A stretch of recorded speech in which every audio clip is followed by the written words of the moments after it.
imore nyakorom ga juang warwake chendo ni maro imore tarika par kod auchiel dwe mar achiel higa mar 2022.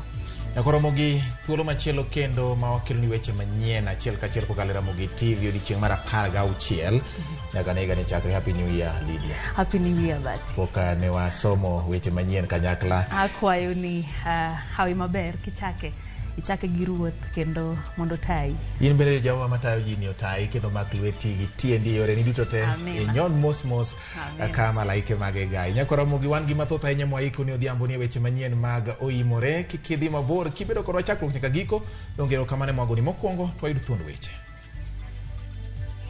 And I say we gave it our best. We chatted and weathered the storms that threatened the existence of the commission. We endured relentless fatigue in our preparation for election. IEBC opedho report mar kaka osetayo chenro mag yiero ka koro jakom mare Wafula Chebukati wuok e apis kendo koni osetiyo maber. No school should judge any fees for grade 7 runners unless such schools are coding wings. Piny owacho lando ni somo mar sekondar ma Dundo onge chudo ka bende report osegol ewi kaka jopuonjre dhi donjo e sikunde sekondar. Ka jopur osetiyo matek mopidho mchele onego yud mapato mowinjore gi tije, to koro ka winy dwa biro chandogi as the county government or when we link with the national government nyaka yud solution. Sirikal ochako kuyo yath e puothe mag ochele ahero mar riembo winy ma osebedo ka ketho ochelego.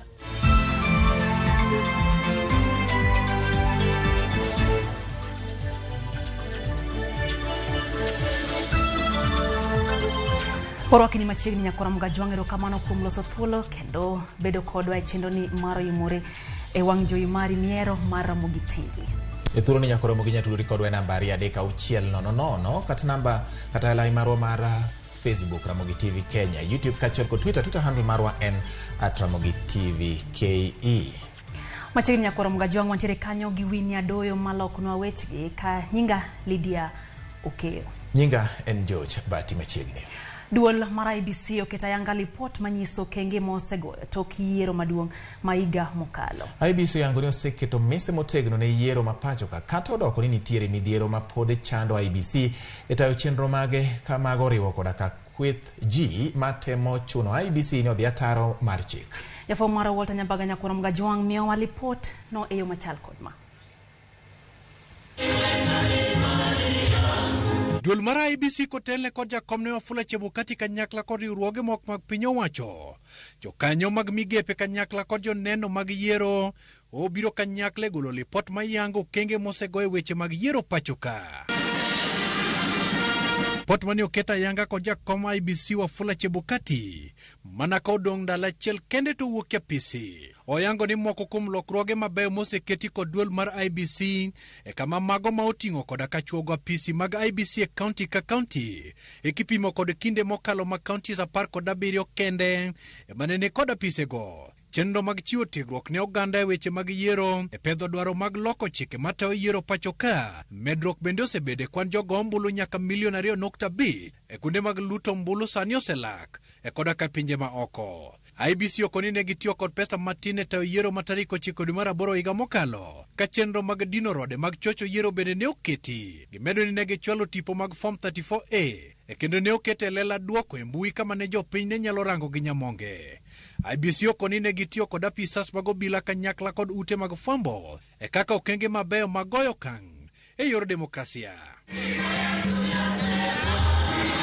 IEBC kata kamano koni dwaro nitiere mondo rang matut kuonde madok chien nitiere e kaka kwede mag dho udi e kinde mag siasa e kod rochruok kod apisas mag IEBC mamoko ichwe lal godo miru e tieko midhiero mag temo loko chike mag tayo yiero ahinya to kodong' seche matin to ganda dhi e debe. Agucho omenda machwalo omenda matin ne IEBC kodong' seche manok mag timo ikruok e duonno. Bende okoni paro mag lomba pisas mag IEBC mondo lok duoko mag yiero nyalo kelo tulo pachoka to kod puso weche moko mapok oyangi manyalo holo lot kuom oganda. IEBC koro chwalo mondo ketie tim rito ratiro mag oganda e yor lando duoko kaka en jiwo demokrasia kendo tego riwruoge mok mag piny owacho kod mago mag jokanyo kanyakla kod dhialo katiba kendo rite.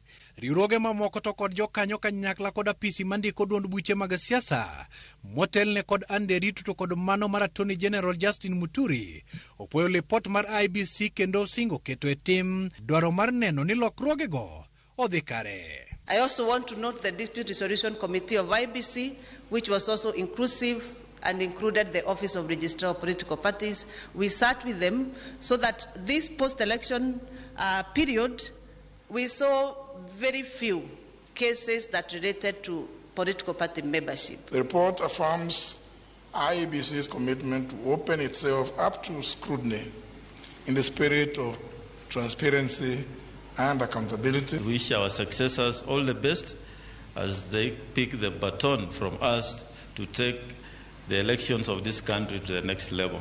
Jodogo nowacho ni duto rumo gimoro amora man kod chakruok mare nyaka bed kod giko mare. Commissioners adek mag IBC wuok e apisi kendo gidhi rutaya mokelo kanyakla Boya Mulu, Profesa Abdi Gulie kanyakla kod jakom IBC Wafula Chebukati. E kinde moganda jo Kenya moko osebedo kadhialo gi kuom tich matek magisetimo, to moko bende dunya pile wengegi. Makmana ni gijiwo commissioners manyalo kawo thuolo margi mondo obed jogo ma jochir to kendo mago marito katiba. Walter Nyambaga, Ramogi TV, Nairobi.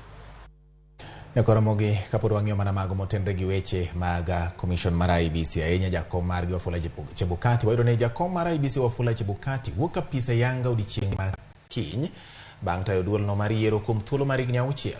Chebukati manyocho bago yiero madunya Koromoga Jwang' ma yiero ma higa 2022 osebedo kayango ni en owuon mor kod kaka osetiyo kendo okelo lokruok e duolno. Jokanya kata kamano nene e yore mokikore. Nitiere jogo masiro ber ma osekele duolno mar yiero kama moko bende neno ni nitiere richo moko ma oseneno e telo mar Chebukati. Koro Koromoga Jwang' wadwa ng'iyo ling'any mano mar Wafula Chebukati ni to chal nade. Dwe mar achiel higa 2017, dweche 7 kende to ganda jo Kenya ne dhi debe yiero maduong'. Duol mar yiero IBC noyudo jakom manyien kendo tieko wich bar mar jal mane dhi tayo yiero maduong' e kinde ma campaign ne ochacho motelo ne yiero ma higano. Wafula Wanyonyi Chebukati ne okawo lemo mar bedo jakom kendo keto singo mar tayo yiero ma uyanga.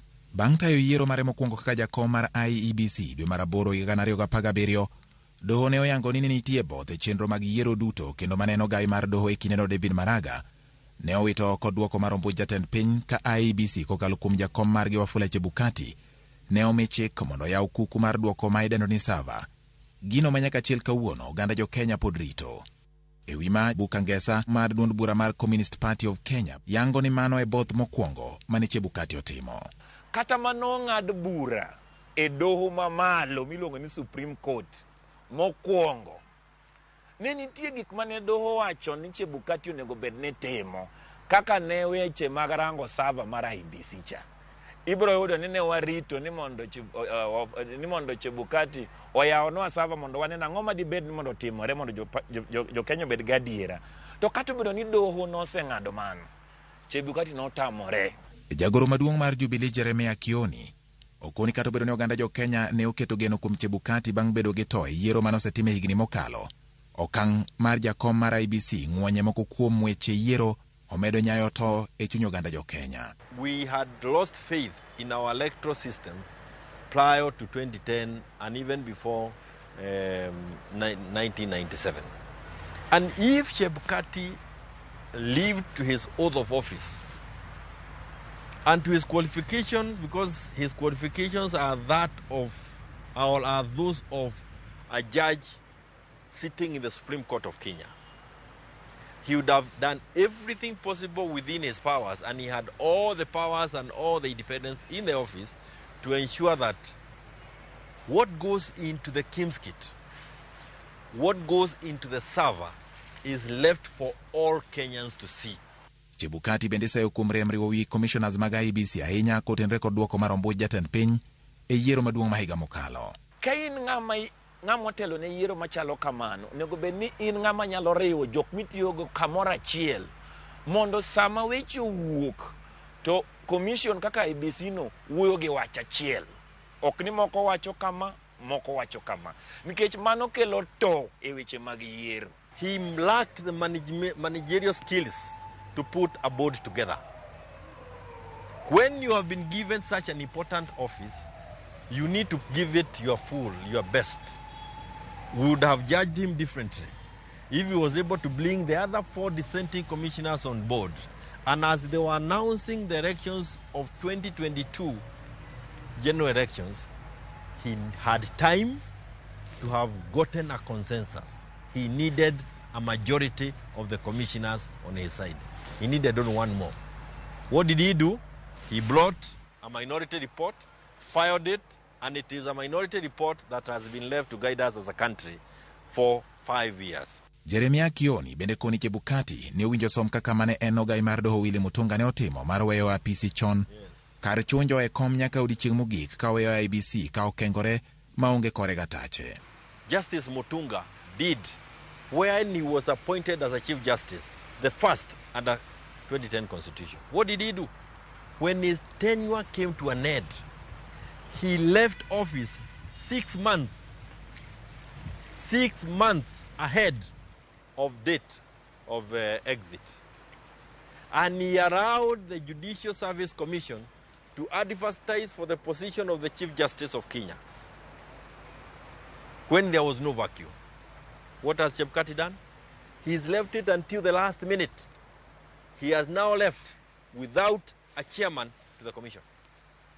In fact, he has left us with a chair, without a single commissioner.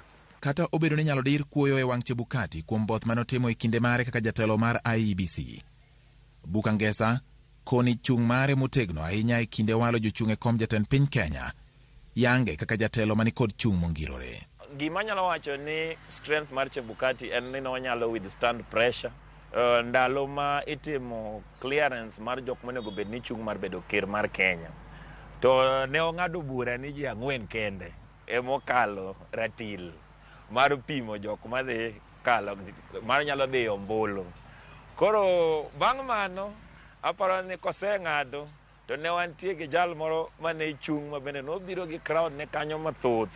Koro ne waneno ka en, I think wanyalo wacho gi dho ngere ni Chebukati was a calm. Koloso ndalo achiel kende motelo ne wuok ni apisi ayanga kaka jakom mar IBC. Chebukati to chamo nyadhi ni ne otiyo tich mong'ith kaka jakom mar IBC kendo tayo yiero 2 ma onge kod tulo moramora. I exceed a very contented man, and I say we gave it our best. We chatted and weathered the storms that threatened the existence of the commission. We endured relentless fatigue in our preparation for election.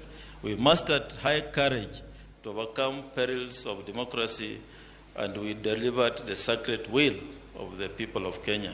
Weche Chebukati gi okwede gi Jeremia Kioni mawacho ni dongruok mar demokrasia ma jo-Kenya osenyiso ema omiyo onge koko manowuok e yiero 2 ma Chebukati ne otayo kaka jakom mar IBC.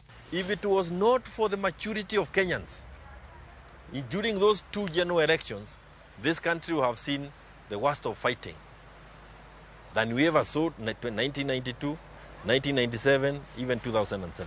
Kakoro kinde mar Chebukati apisi kaka jakom mar IBC orumo, penjo en ni to jal mabiro kao komno bende biro chopo geno mar oganda jo-Kenya kendo tieko to ma osetenore kod duoko mag ombulu e pachoka.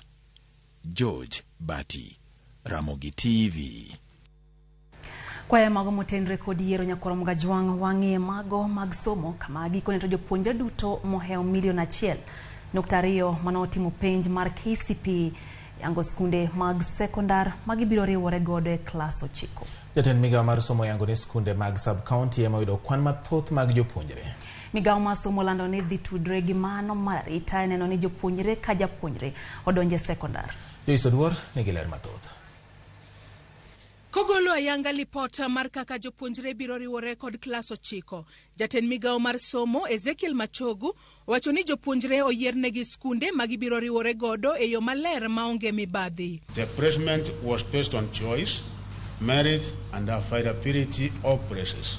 E kind jopuonjre moheo 1.2 manotimo penj mar KCPE higa mokadho, moheo 199 biro riwore kod skunde sekondar mag counties, moheo 228 biro dhi e skunde sekondar mag extra counties, jopuonjre moheo 38 biro riwore kod national schools, ka jopuonjre moheo 1000 biro dhi e skunde mag special needs, to jopuonjre moheo 700 ma kwan gi ni malo ahinya biro donjo e skunde mag sub-counties. Each and every one of them who did their KCPE as a press in our secondary schools this year.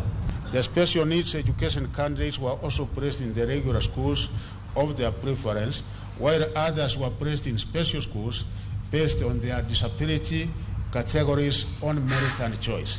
E thuolo mokwongo higani, jopuonjre 919 manosomo e skunde primar mayudore kembe mag jot ma ji ma oringo thuchegi kata refugee camps biro riwore e skunde sekondar mag piny owacho, ka jopuonjre 270 modak e kuonde mayuto ji ni piny bende oyudo thuolo mar dhi e skunde madongo mag national kod extra counties. The ministry has applied affirmative action to achieve equity for children from the slum areas.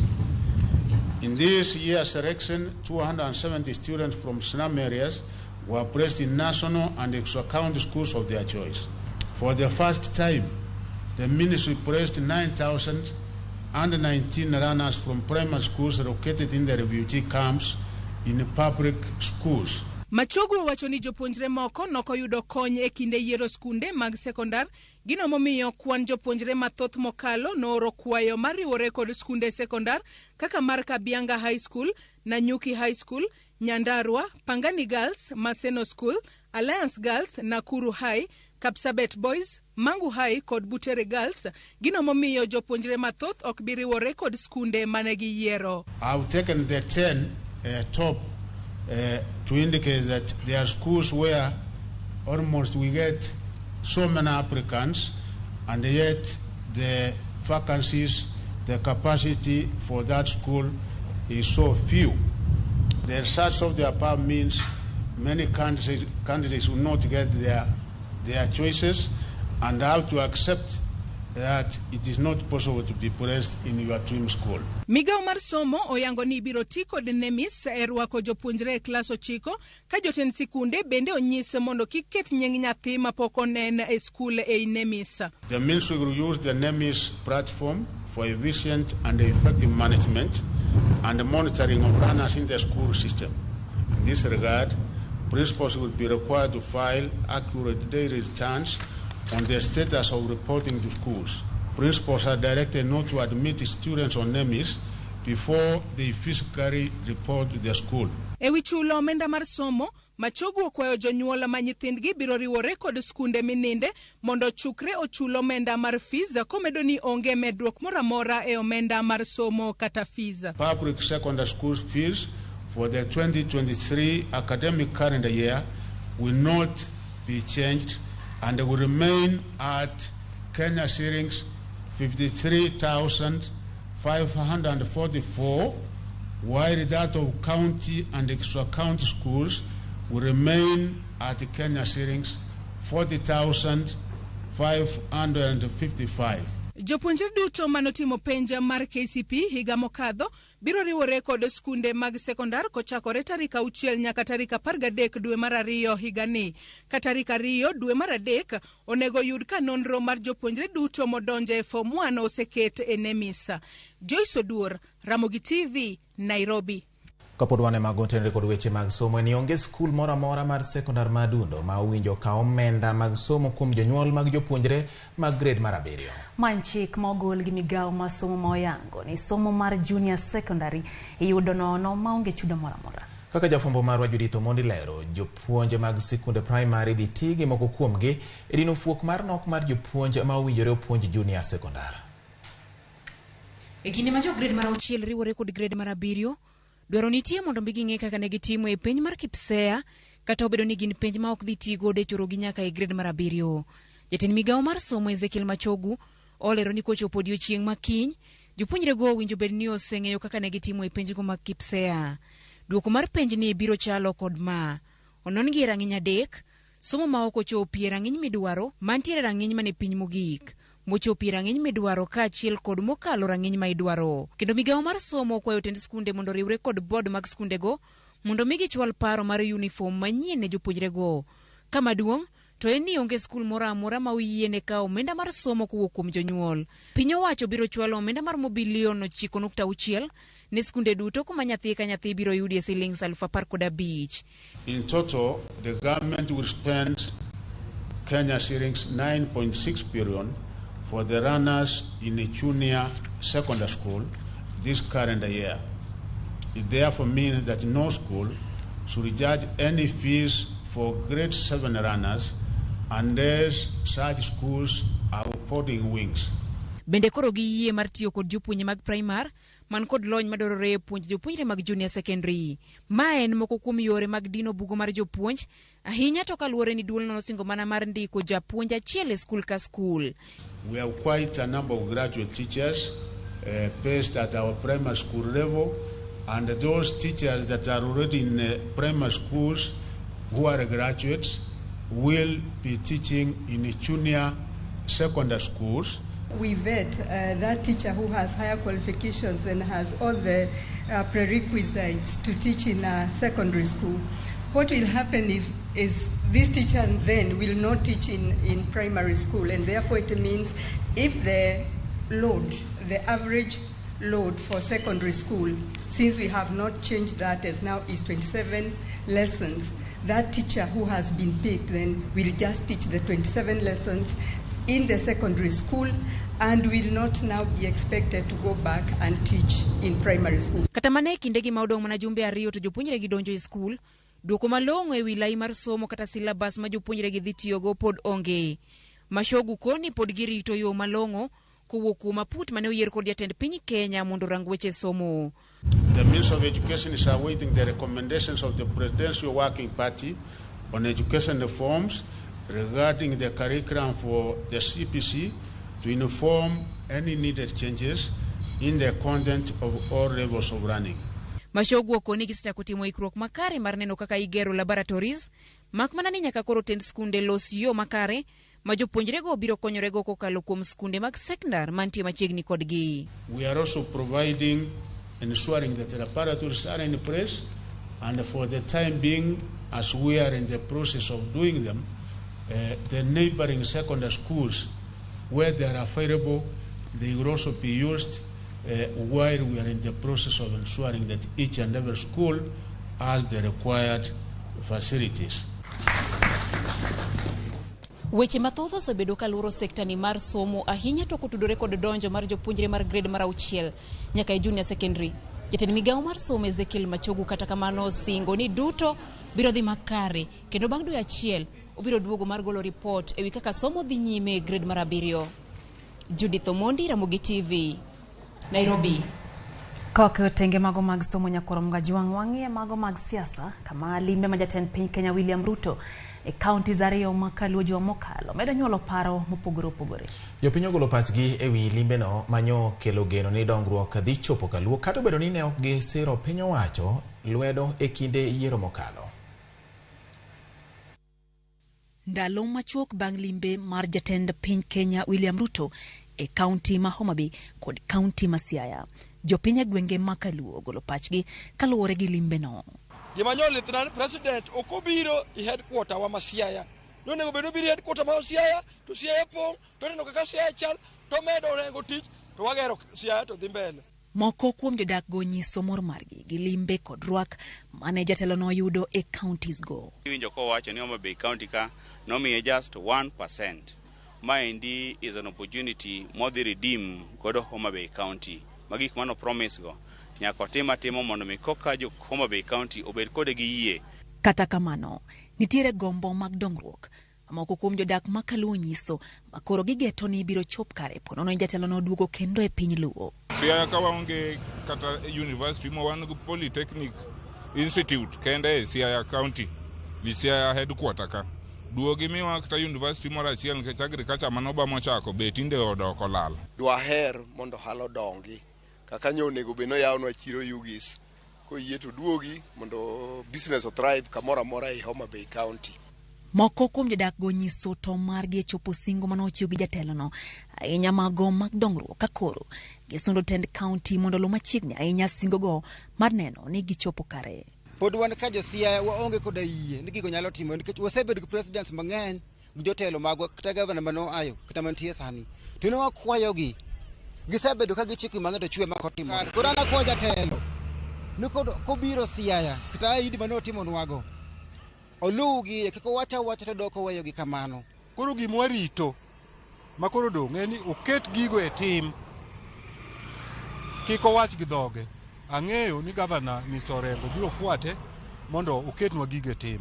Bende gin kod geno ni biro chak kembe kaluo mondo kony loso thuolo mag tije ahinya to ni rawere. To parwa kaka wan kijende tich chandowa pikoromo dendwa to nawacho ni obochako gi joma ni piny kod joma ni malo. Puoch gi pak ne jotendwa motelne gi Governor Gladys Wanga kuom rwake gi mor kendo kuom chiwo kwayo mag jopiny kendo kuom president mondo respond no dhi kelo nwa dongruok mopogore opogore kaka mano kwan machalo revival of cotton industry, kelo udi mag 500,000 midwa ger Homa Bay, loso yore mag pi, loso yore mag nderni mochuchung' mochokgi. Kata kamano, Governor ma Homa Bay Gladys Wanga onyiso yie mare ni kwayo mane gipedho nyim jatelono ibiro chop kare. Wach mar Kindu Bay water project ma is 90% complete wawacho ni nyaka bed completed. Wawacho wach mar paya ma Kindu Bay. Paya ma Kindu Bay ni nosin chon nende nowe biro ka chon. Wawacho ni nyaka tiek paya no mondo mende madongo kaka loka di Uganda to nyaka rauka kadhi kuno. Wawacho wach mar lowo mar Liwa mondo wakete special economic zone. Gimano wacho ginyeri to jotugo. Magi mbaka manyo wagoyo e weche mag dongruok mathurwa ka. Paro mogol gi oganda luogo koro nyiso yie mar gitiyo kod piny owacho e neno ni gin bende giyudo dongruok mana kaka oganda mamoko e pachoka. Owuok e weche mag limbe ruto e gwenge ma Kalunya kora mogwadi nyaka kadhowadh nam chumbi kama gikone to koro gavana mar kaunti ma Mombasa Abdul Samad Sharif Nasir owalo jotend migepe mabiro tayo kaunti ma Mombasa e thuolo mar higni 5 mabiro kadiponi od bura mar kaunti no biro puodhogi. E kind jotend migepe 10 Nyakorom Gajwang' achiel kende e mayande notie kinde telo mar Governor Hassan Joho kamodong' duto to gin mawelo makor kadwa tie thuolo mokwongo. Jofumbo marwa ma Mombasa George Aoko nigi ler mathoth. E migawo mar alwora kod weche mag tieko taka, Governor Abdul Samad owalo jalupne Francis Toya mayande ne otiyo e thuolo mokwongo mar tend Governor Hassan Joho kaka jatend migawo mar weche lope kendo bedo jagoro mar tend kaunti ma Mombasa. E migawo mar somo, Governor owalo laktar Mbwarali Kwame Mborali maen japuonje mbalariany mar Moi ka e migawo mar omenda kod chenro mag ohala to owalo Evans Ohanda.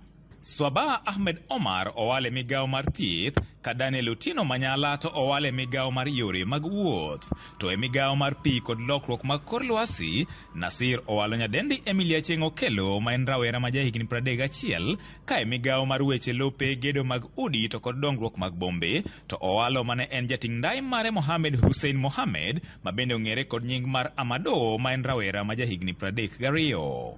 Kenneth Muigai mosebedo katugo e sinema mopogore e pachoka owale tend migawo mochung'ne weche mag tuke rowere kod jotich sirkal ka nyadendi Kibibi Abdalla Hamis to owale migawo mar Blue Economy pur kaachiel kod pith jamni eka Mohamed Osman to owale migawo mar limbe kido kaachiel kod chenro mag ohala. Laktar Noah Akala owal kaka jago mabiro telo ne jotich kata Chief of Staff e kaunti ma Mombasa thuolo mayande otelie kod Job Tumbo e telo mokalo mar Hassan Joho. Moko kuom jogo mabende ochiwne gi lemo mag ng'ado rieko ne gavana gin Mahmud Nur madhi ng'ado rieko korka weche mag dongruok e lony mag mbui, Mohamed Tenge Salim mabiro ng'ado rieko korka weche mag siasa, Laktar Fauzia Karama korka weche mag ohala, Goshi Juma Ali mabiro ng'ado rieko korka weche mag rowere kaachiel kod Gilbert Langat e wi chenro mag wath ma Mombasa.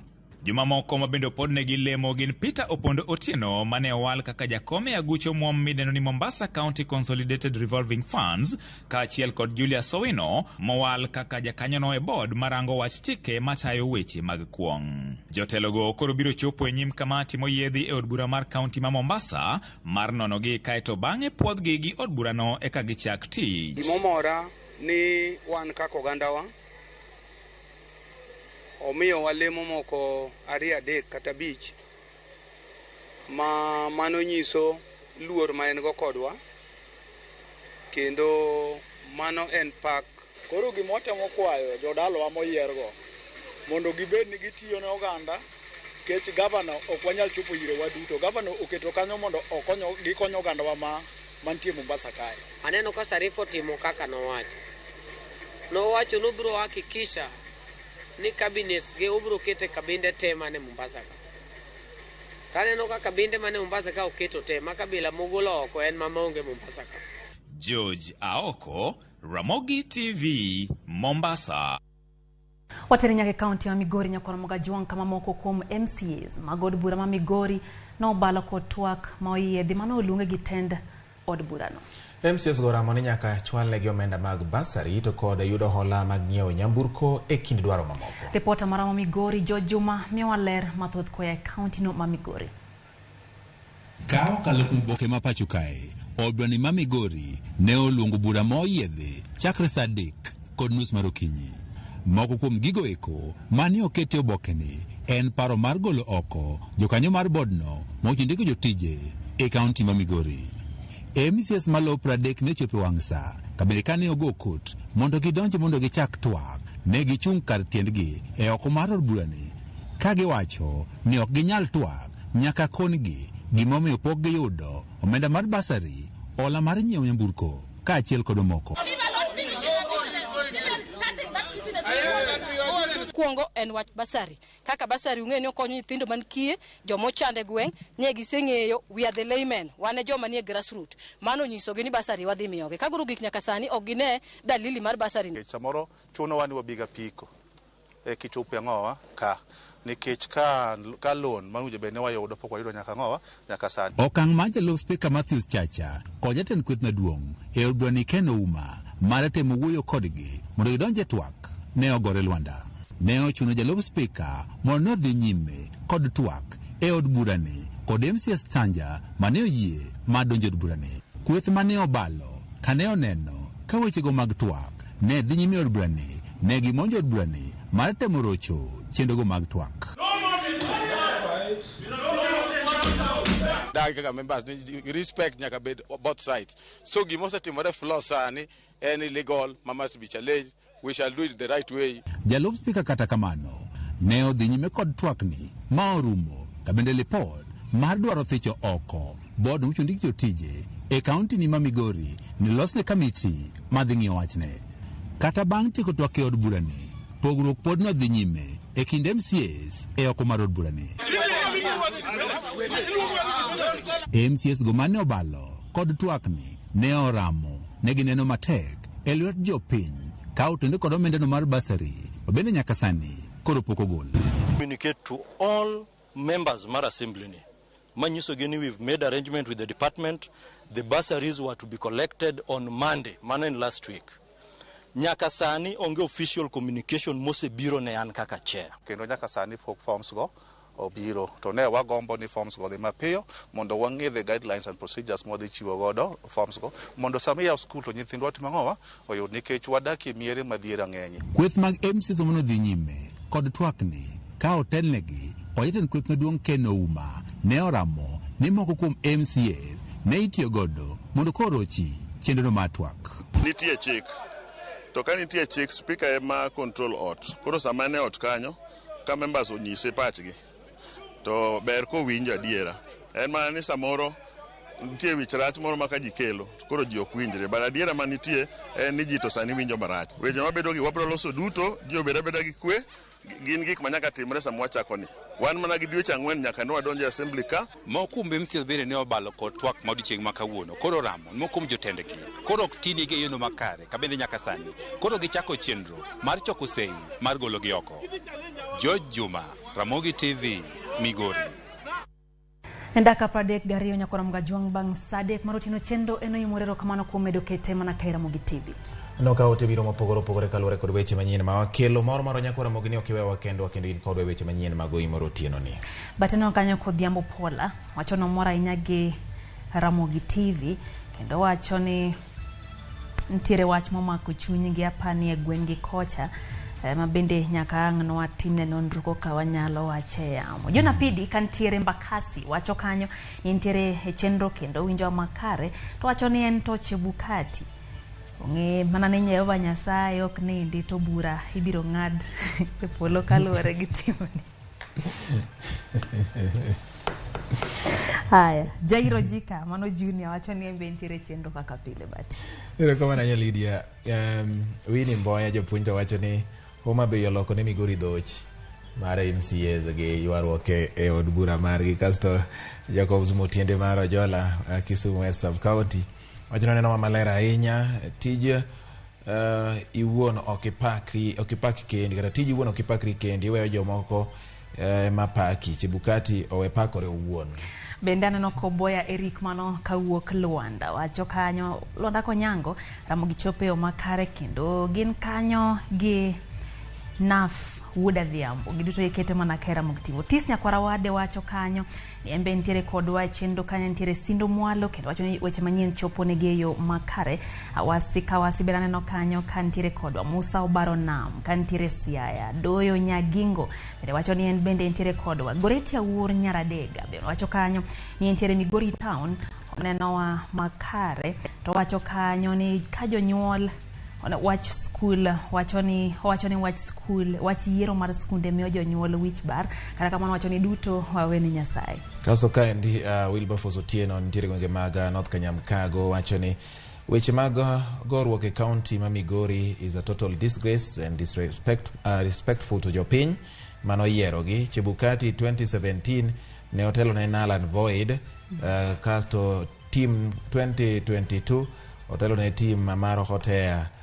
Koro nyiso ni anamie tamalo 20 kata 20% kende. Kendo iparo ni seche mabende koro ganda moko to yuaelo nitiere Collins Odewa mantiere gi paro mopogore bati. Ento wacho kanyo ni Nyasaye mondo gweth Chebukati kendo seche ni mabende koro dhie yueyo tiyo matek kendo majaber. Kata doko ni nitiere ohinga manoket ne mane okale to ne okoyie mondo yuae kon mano kuwinjo yoa no ka Collins Odewa to mor gi tich Chebukati. Alisa Wina ni kanyo in bende wacho kanyo ni in nyingi machielo ne min Belinda Kisendo te wacho ni Chebukati omor kako osetawo yiero kuom higni 6 to jopiny to koro ywakne.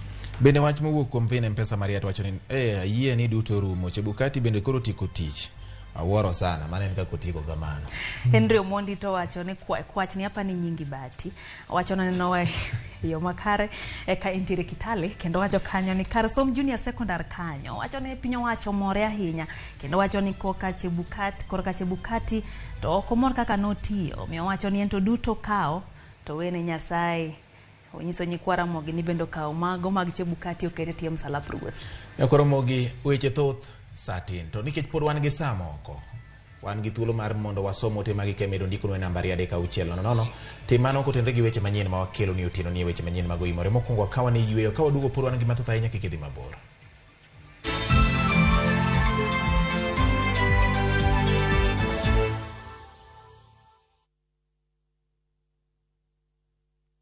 Raundi ya tindi kotika rabotaka Nyasaye maiga. Hosori enyira nainde embauke gima. Wa? Biore. Nyasaye mbia na chorete. Hagi nombogo boli mbai wana ina boli ga. Hozima da gadi ya kichi. Karo masachi hoteli yeye. Na rarochi. Ombogo tabu atiribaga. Ngitate muntagochi. Otaite somoni yaku. Asenge njutata kitibosoku. Kulende kende tige komutanga kulenda enibo amune mate yaye. Ayo muntako ire kiaraiga. Engo kunere. Tengera ege teacher. Ego sori enyeke gima. Yaruliko aseviu sasa bono.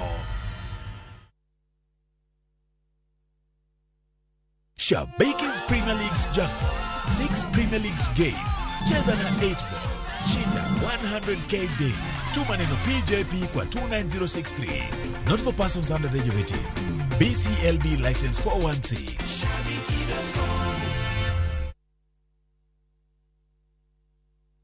Twende majuu na View Travel. 5 days Dubai or Zanzibar from $600. 5 days Mauritius from $900. 4 days Seychelles from $1,000. 5 days Malaysia from $1,500. 5 days Thailand holiday from $1,100. 5 days Cape Town from $1,000 and Bali 5 days from $2,200. Call 0703-254-254 or email connect@viewtravel.com. To fly my Jew, pop.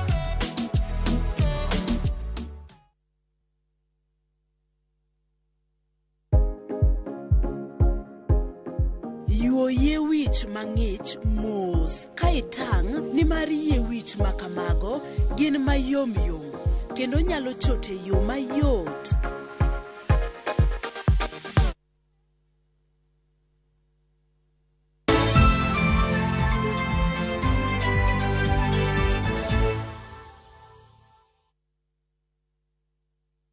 Omero dhi nyime nyako Ramogi machiegni kendo ka wadhi nyime gi weche manyien mag Oimore otieno ni wang'iane mago motende gi weche mag doho. Wang'iyo kaunti ma Nairobi nyako Ramogi Jwang kama doho ma Nairobi oyudo kod ketho jago ma itudo gi ketho mano ma loso chenro magalagala madwaro muojo gi mbom od romo mar KICC. Victor Odedebwire oyud kod ketho makamano gi doho ma Milimani e Bojayal Bura Bernard Ochoi. Bwire oyude gi ketho mar fulo maling'ling e wi chal mar odno ne janjore ma oyangi ni Mohamed Yare Abdalla mano osechano mar muojo odno mar KICC. Jagono ibiro ng'adne bura tarik 8 dwe mar 2 higani kaluwore gi kethono mane otimo e higa mar 2019.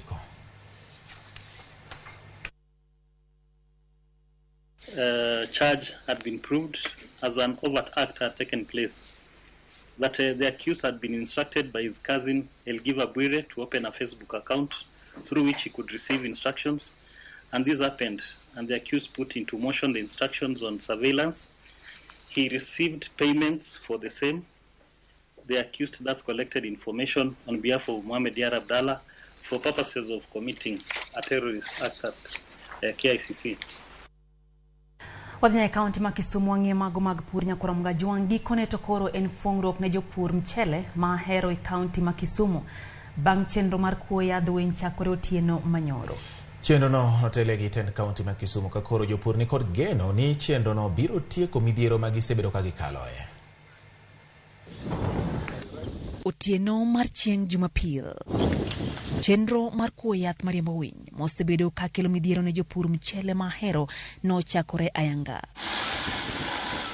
Masin makende ma otisi ni drone ema itiyogo gi jokuo yath. Masin makamano nyochako fuye kor lwasi e midhiamo manyoro kendo okelo geno ne jopur ochele ne winygo mag mire koro idhi riembi chutho. Jatend migao mar pur e kaunti ma Kisumu Kenneth Onyango osingo neno ni chenro no okelo lokruok. Nyaka otim matek mondo wakony jopur mago maka mondo mi problem ni ok onego bene hinyo jopur. Ka jopur osetiyo matek mopidho mchele onego yud mapato mawinjore gi tije.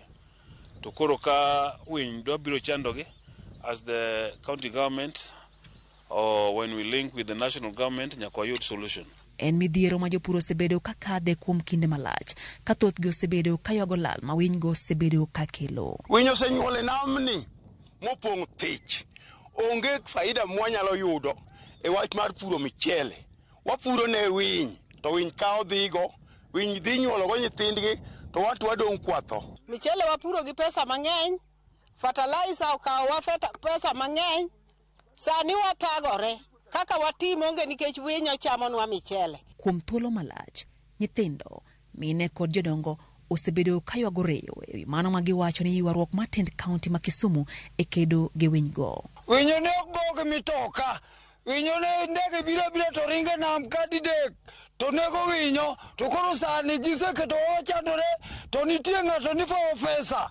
Ma winjo maber to hata winjo marach nikech apuro te owacho ni japno koko dito dhi nego wayie mondo watho. Geno koro nitie ni chenro mar kuo yath mariembo winyno dhi kelo e giko midhiero ma winygo osebedo ka kelo e puothe ochele mahero kod alwora mare.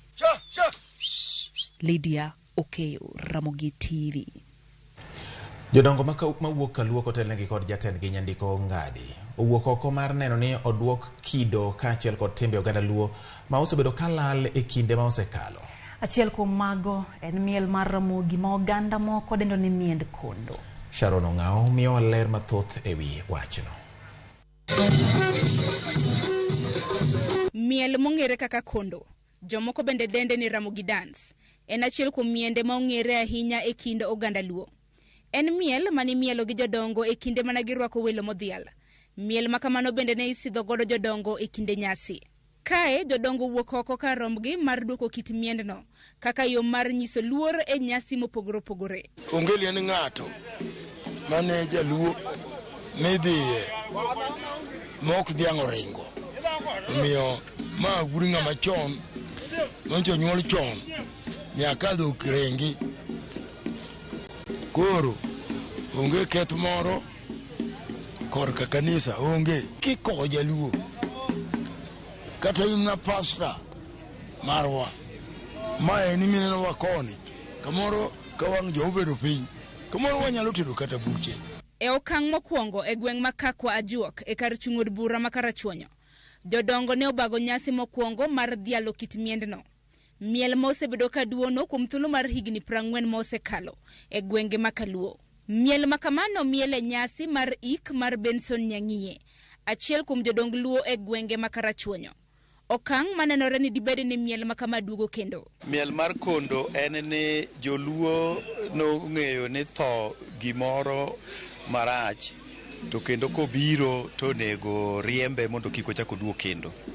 Koro joluo ne golo dhok gi tong' to gi mau migono, tiende mano ka en gima nitie to ringoa mane tie mauno mondo ka tho neko to kik ochak oduog kendo.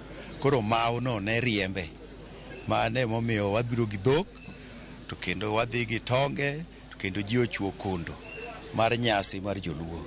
Watimo kamano mondo nyithindo mwanyuolo bong'e ni ne waneno kamar ng'ane mar kwarwa mar ukia wuonwa notim kama. Un nyithindo ma nyithi Luo kawe ukit Luo moko kik owetgi te kata jorachere mukelo nulemo otaro ugo no pod timo mna kitgi. Wan ma watimo ni makit Luo jaduong' ma ng'ungu maromo kama mokebe iro diji fualwetgi opike huko noromne. Jodongo makamago oramo ni kit Luo gi timbegi nyaka dhi nyime ka gisingo mar duoko timbe duto madibed ni oganda wigi wil godo, ahinya to mana manyalo kelo ber ne oganda Luo. Sharon Ong'ao, Ramogi TV. Udhiane nyime Lydia Wang'i mago motendo gi weche mag ndege ma nyoyudo masira e gwenge mag Nepal. Nyako Ramogi jotim menyo ne ji manyoyudo masira ma ndege piny Nepal yango ni koro gigoyo badgi piny kendo onge jawuoth moro amora ma gireso e masirano. Tend chenro mar ndeke e pinyno yango ni onge geno mar yudo ng'ata ka ngima e masirano manyo juko ndege kanigi ji 72 e iye. Chenro mar menyo osebedo ka dhi nyime ka jores ngima oganda pod ne medo kolo e kar masirano. Ndegeno mar kambi mar Yeti Airlines manyori kowuok e gweng' ma Kathmandu nyoyudo masira ka nyote mopodho e boma ma Pokhara.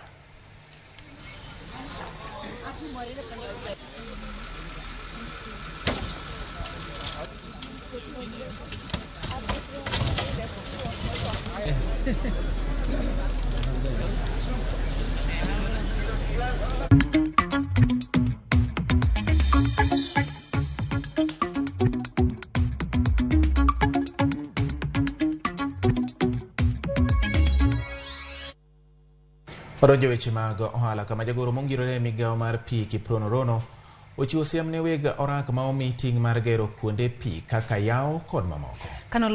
Kanolimo kaunti ma Machakos, Rono wacho ni biro chuno mondo migiket kum ne jorak madigni kod tich mano matieko chenro mag pi ma omigi. Okoni sirikal oketo maino e jiwo dongruok mag kuonde pi kendo gero yewni karanyisi en mano ma Singa. Machakos County. Asanteni sana.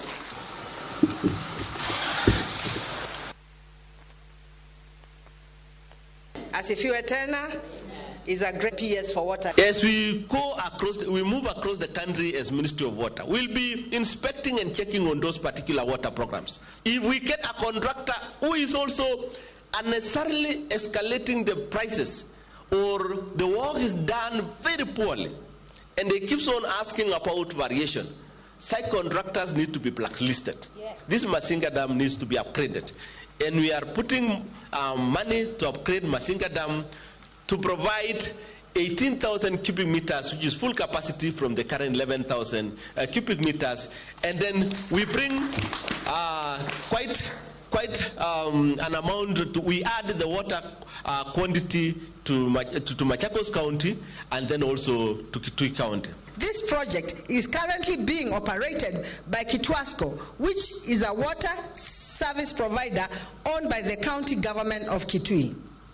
I humbly request the PS to facilitate the ongoing process of transferring operations of the intake from Kitwasco to Yatta Water and Sanitation Company, hence to be able to sell water in bulk to Kitwasco, or PS, you give them their own line and we have our own line.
Naibu wa chifu Northern Sublocation. Mambo hii video ilikuwa ya ghafla, haikuwa imepangwa kabisa. Inasaidia kuinteract na youth.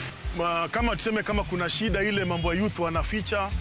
Saizi naona wako na ile uhuru kwa kuja kwa ofisi kuniambia. Na nilikuwa nikitrend kitambo juu ya basketball, but sikuwa nimetarajia kama muziki inaweza fanya mtu atrend. Ni mambo ya Mungu hayo bana. Kazi iko fresh. Kazi iko poa. Ndio hiyo sasa. Tushukuru bana. Hapo safi bana. To watch this story and more, download the Citizen Digital app. Scroll left on the menu bar to the exclusive videos portal. Once here, scroll the videos and find this and many more exciting stories lined up for you. Click on the video to play and enjoy. Kenya's #1 app, Citizen Digital. Winning on Shabeki.com is getting easier. Enjoy highly boosted odds on Shabeki.com. Kuwa Shabeki. Play now. Not for persons under the age of 18. BCLB number 416. Shabeki.com. It was very clear on me that TV is about being visual. Yes. Lazima uonekane. So I used to come to the office very early, so that the morning assignments, no reporter has come. You're the first so person let me go to that assignment and bring the food. So by 10 I'm done. I do my PTC. Nini, I come and package it well for 1 o'clock. Right. Najua hapo ndio. That is where my day ends. During the Westgate mall attack. Yes. We were there reporting almost on every 5 minutes. You need to give update. You know, by the time the president, in his inaugural speech, remembered the son of Jennifer. Even until now, I go anywhere, everybody is telling me, where is my friend? Leto? Catch this riveting stories of your favorite media personalities on Behind the Mic with me, Cynthia Mwangi, on Citizen Digital app.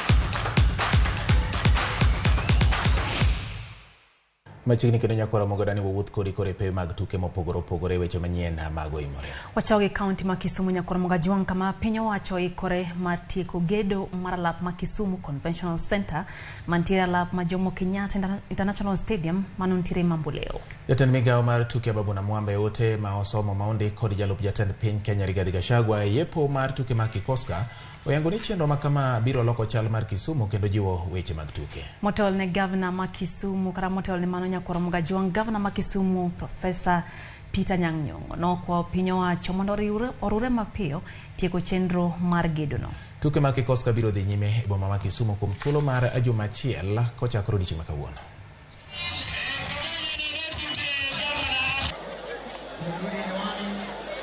Construction of the Convention Center is part of the national government's commitment to devolve development resources, which in turn will result in more employment opportunities, especially to the hustling youth and small to medium enterprises in the region.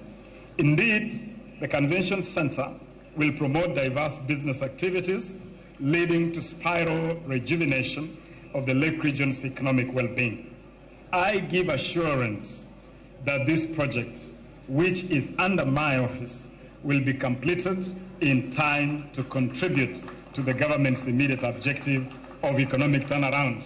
Let us complete that convention center because it will forever remain a landmark for the 9th edition of the Cities Summit held here last year. Once completed, the Kisumu Convention Center will be a game changer in conference tourism in our nation. I am happy that the Office of the Deputy President has showed a lot of interest in the completion of this project.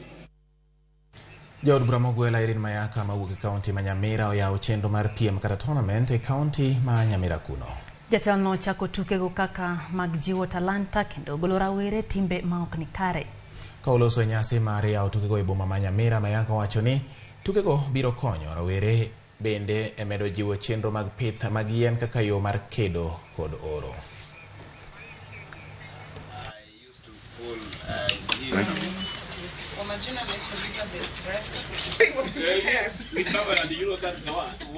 This particular tournament is themed around saving our rivers, climate change. Because you guys know when you drive around near our rivers, you'll notice that we used to have 11 rivers, now we only have 2 that have water. The rest have all literally dried up. Why? Because people have planted the eucalyptus tree next to the wetland area, and the eucalyptus tree is very notorious in terms of inakunywa maji. So it has economical value, but also it's destroying our rivers. So the question is, can we then plant trees that save our rivers, that do not affect our rivers, but still have economical value? We are going to go out of our way to also facilitate in a big way to ensure that this tournament becomes a success. For a very long time in Nyamira County, we haven't had such initiative, but we have constantly seen other regions bring forth such big tournaments, and they have always succeeded. I am happy that now you're putting Nyamira in the map. Now this is the goodness of having one of you moving up so they can bring Nyamira to the map. We are very grateful to you because you have really assisted us a lot. As the FKF Nyamira County Women Rep, I'm really grateful.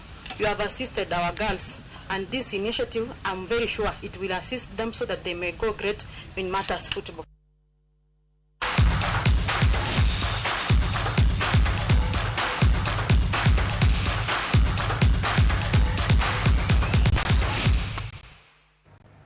Ramogi mane makelo giko mar chenro ni maro imorero kamano ni nikete kare chakruok nyaka giko aneno bati ka wanyalo gwele ote moko matin kapok walore. Kaendi oguda ka Yesu mano Sankara wacho ni ratego joahero go lelo manade weche mag winy. Kiao lende. Aparo ne winye malelo e michend joahero bati ineno ka kind winy gi joahero ere jo malelo. Anano ne winy ge mane lelo e mchend jo. Ang'o ma Biblos wacho e weche mar chiemo mar winy? Ni ka winy biro chiemo to ok gipur kendo ok gike, ok gido. Gidwa chao mang'eny ahera ahinya. Haya, aneno ka wi maro matin ka wacho ni ja klas 8 luongo ni Otieno owuok kendo be wacho kanyo ni osiepene kaka Ruben kawuok Oriang wacho ni giduto gikawo mos gineno Ramogi TV to wacho kanyo ni Chebukati to komore ahinya kaka osetie pacho ka omiyo wacho ni kata odhi e yueyo odhi adhiya to ok obedo mamor ahinya wacho ni jakwath Joshua Ochieng kachiel gi joma beite mondo kaw mos mag Otieno mano ma ja klas 8 bati mano ber ahinya weno ochako paro ganda chon chieng' moro ganda be no pare chieng' moro achiel ayie gi MCAs ma Migori wadwaro basari piny tek mano pasto komborwa mar gwenge mag Ong'er Kadem kocha kasto itie ngato lunga ka gi nying matekre ne ng'eny le patron de la musique de cool wood tsunami aneni maler kendo un gi kanya mora ahinya kaka ukelno weche manyien mamoko momako dhoga ni MCA mag Migori ochake kendo awuoro Maka kumu Junior to wacho ni entiere Kirindo Kasgunga to wacho kanyo ni Mbita Ramogi chopo yo makare to penyo ni Benadier ni soma Junior Secondary di bedo nono kaka CS wacho ni Kiawa Frederick Makoriaro bende wacho ni en bende wacho ni Migori County Assembly osemana bedo Paulo Weny kae to Kondele kantiere Adiedo bende wacho ni Adiedo pacho Adiedo dala Ramogi chopo yo makare Bobby Lashmi entiere kodwa e chendo Father Peter Juang Orono bende wacho kanyo ni en bende entiere kodwa e chenro kendo wacho ni en to koro dwaro ni limbe ma jatend piny Kenya cha oduoge kendo Nyanza mondo dongruok bendo bedie. Okay, entiere ng'at mo bende penjo kani bati gi Lydia. Nyisauru ni Junior Secondary ni dhi bedo nono maonge chudo to poni japuonj odhi oriambo nyathi kanyo to idhi kony nang'o mano jakosege penjo kamano kaso jal machielo ma bende wuoyo koda Frederick Kabia Nyong'o wacho ni wuok Ugenya kwayo mamuol ni basari sirikal otem omi jopiny mapiyo nikech piny tek to jopuonjre bende chiegni donjo e sikul sa koranja majaruwe bende bati gi Lydia neno maler ruwe ka gi jaod iluongo ni Nyairo Minaus kaumos mar Reverend Roso Chieng mar ACK Luanda Parish Kano kanyo ka Joshua kantiere Homa Bay ento wacho kanyo ni owuoro onge gima okrum ka Chebukati nyalo weya pisi kare onge ma okrum bati kata no ka Alan Tindi mano wuode Kanyada nyal kinyi wacho kanyo ni entiere Mbita seche gito kata kamano keto mana wangi Ramogi TV Janabi Alex Ochieng bende wacho kanyo ni en bende entiere kodwa ka entiere game bar Kalare kaito Odhiambo Walter Ambonya wacho kanyo ni en bende owuoro rumo kitam to Chebukati gi Lange owuok e tich to kata kamano wacho ni gidhi adhiya nikech okosemora ahinya gi tije weche kawuono tuere ka erokamano min Belinda mar Kisendo an bende awuoro kaka Chebukati mor gi kaka osetayo yiero kuom higni 6 to jopiny to ywakne bati mane mwaluongo ni pach jondiko gi pach josomo kata bende nitie pach jatich gi pach ng'ama itiyone duto owinjo migi it makare mana kaka rumo en koth gik moko kendo kito gik moko mar Chebukati winjo kwacho ni orumo wan bende wechewa manyien mag oimore orumo nyaka kendo dichieng' makinyi Karamongero kamano ni wikete kare chakro nyagiko miyego kodwa mbaka yoro oteni kae wagwero kamano kata bedo ni okwanyaso mongi duto nikech sa kiny bende mana odiochieng' machielo nyinga Lydia okay bed kutino makare Hello jogo masiro chenro ni nyakora Ramogi kachiel koda in bende ma iketo wangi erokamano ahinya jaloko marwa bedo Winnie Adoye thuolo ni duto te nyinga en George Bati bed kutino mokuyo riti masane